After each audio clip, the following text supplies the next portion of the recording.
नमस्कार बच्चों, आज की कविता है माँ कह एक कहानी और कविता के रचयिता है मैथिली शरण गुप्त। बहुत ही सुंदर कविता, आप लोग ध्यान से सुनिएगा और समझने की कोशिश करिएगा। बहुत ही सहज सरल भाषा में लिखित कविता है। माँ कह एक कहानी, बेटा समझ लिया क्या तूने मुझको अपनी नानी। मतलब राहुल अपनी माँ से पूछता है, कहता है कि एक कहानी सुनाओ, और माँ कहती है जवाब में कि तूने मुझे नानी समझ लिया है क्या।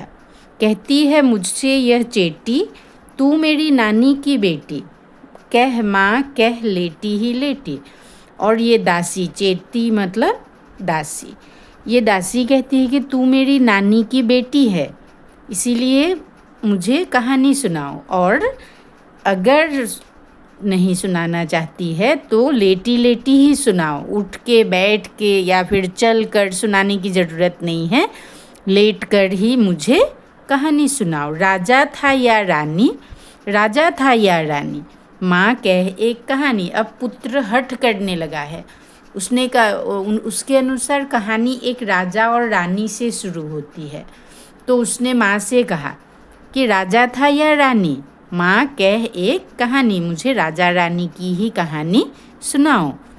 तू है हठी मानधन मेरे, सुन उपवन में बड़े सबेरे, तात भ्रमण करते थे तेरे। फिर माँ ने कहा तू बड़ा हठी बेटा है।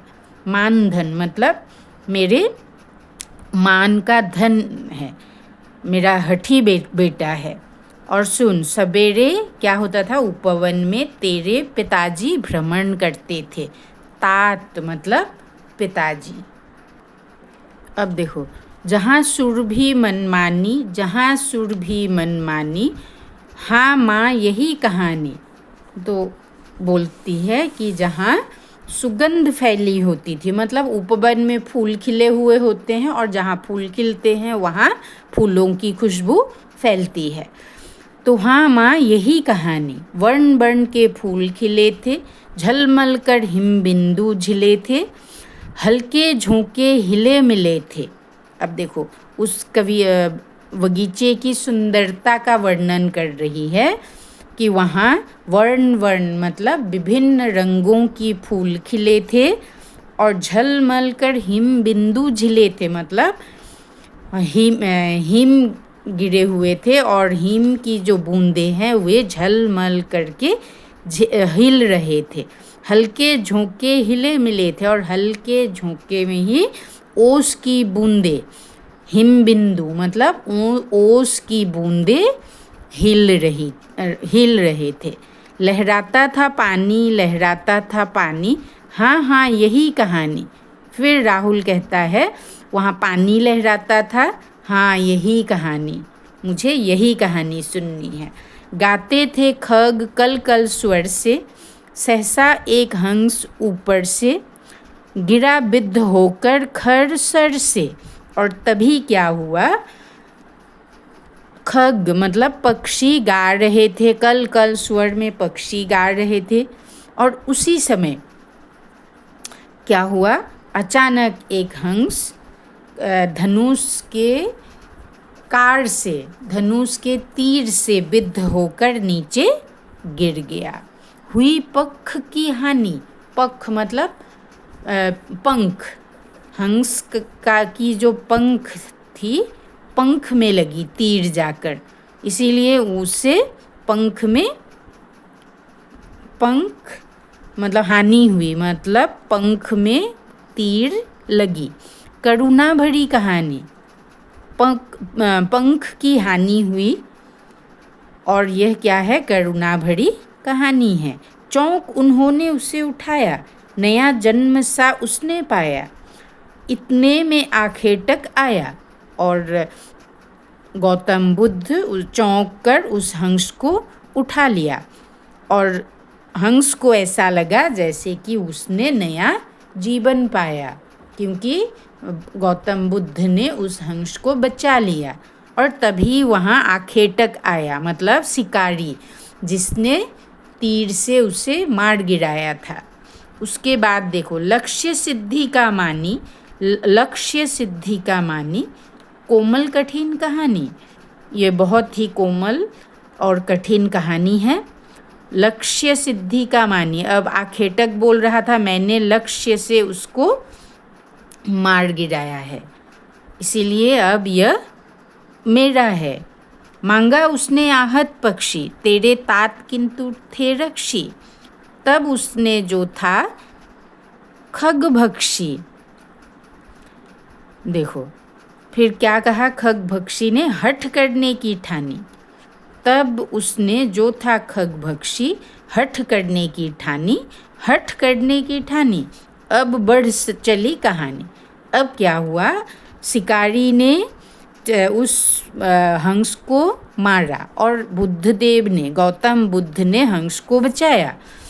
और इसने कहा मैंने लक्ष्य सिद्धि करके उसको मारा है, इसीलिए वो हंस मुझे चाहिए। लेकिन गौतम बुद्ध ने कहा कि मैंने उसको बचाया है।